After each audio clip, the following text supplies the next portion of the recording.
When I started working over 30 years ago, there were very few women in senior leadership roles. Very few women I could look up and say, I can be that, I can do that. Women on Walls shines a light on diversity.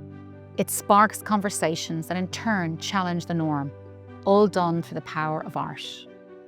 Over the 9 years since Women on Walls first started, we have honoured extraordinary women leaders whose stories might otherwise not have been seen. We're really excited here at UCC that Accenture has selected us for this important project, and we hope that future generations of students, staff and everyone who comes to this university will recognise these incredible women and celebrate them with us.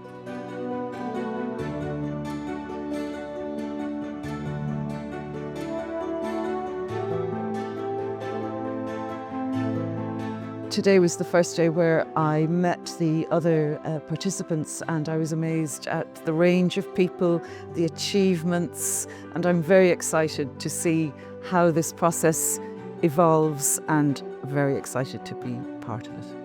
It's incredible, and I'm so happy to be honoured like this and to be at UCC and to end up in the All-Max. Wow, what can I say?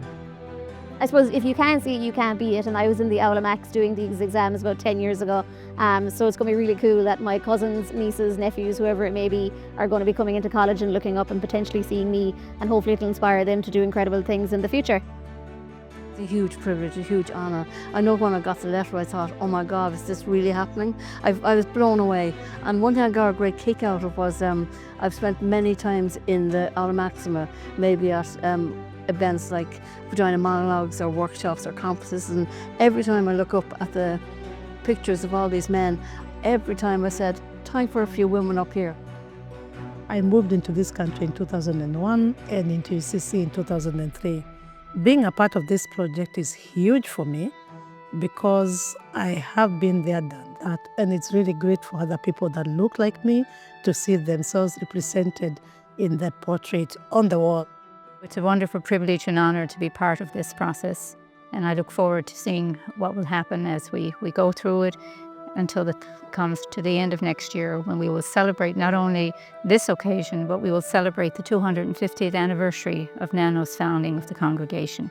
So the two events will come together at a very appropriate time. I think it's an amazing project. It's a huge honour. It's just amazing to see a project like Women on Walls finding its way into some place like the All-Max, and that there's going to be, let's say, a more equal, a newer twist inside it.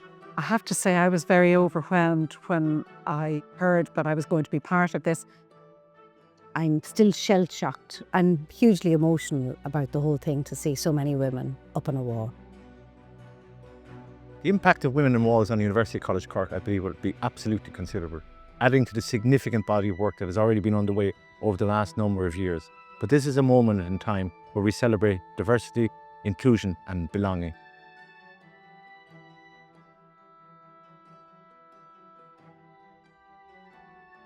When it came to artist selection, we weren't just looking at an artist's practice or their profile.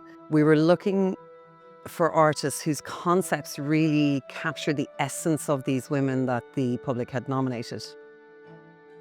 I'm delighted to be part of the Women on Walls again. I guess the most interesting part for me is doing a great portrait, having a great subject. That's what I'm after, really. Meeting and working with the women has just been absolutely exhilarating and such a positive experience. We began with a lovely photo shoot on the grounds of UCC. For me, I really wanted it to be a positive experience and an authentic experience. The women actually having a conversation, listening to music outside that oak tree in UCC. I took my reference photos, but more than just taking reference photos, it was like being part of this historic moment that will go down in history. The preliminary process has been very rigorous between the University College Cork and Presentation Sisters and Business to Arts, in a very good way of negotiating what's going to be in the portrait, making sure everyone's happy and making sure that you're happy, the artist, that you're enjoying the process, and I have. People talk about utility of art or the kind of lack of utility that it sometimes has. So to work on a project like this is fantastic because It just shows the power of art, I guess, to not rewrite history, but to kind of maybe highlight some of the imbalances. It has a sense of purpose to it and something greater than oneself. That was a powerful thing and made the whole project very enjoyable to work on. A project like this takes so many diverse skills. I mean, you've got the artists, you've got the subjects, business to arts in the middle, and of course, the organisation where the works are going to be exhibited. Personally, I love seeing the portraits when you see them as backgrounds and graduation photos from all of these universities and more.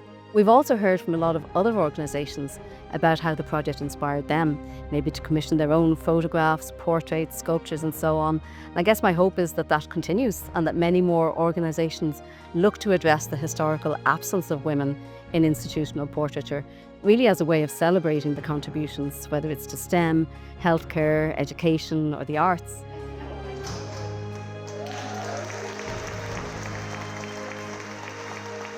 I probably have to confess that I was probably a bit worried as to what I would look like in the portrait. But when you see it on the wall there, this collective of women, it's not about that. The work itself is really beautiful. What an honour. It feels an enormous privilege. And I feel that even more today being here.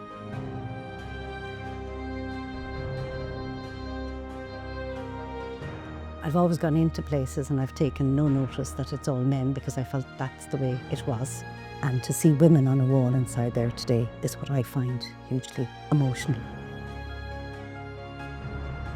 So this is going to have a big impact and will be a conversation piece and hopefully a challenging piece for all of us to reflect, to discuss and to make the world a better place. This project will never be finished because there are always more stories to uncover. There are always more portraits to be painted.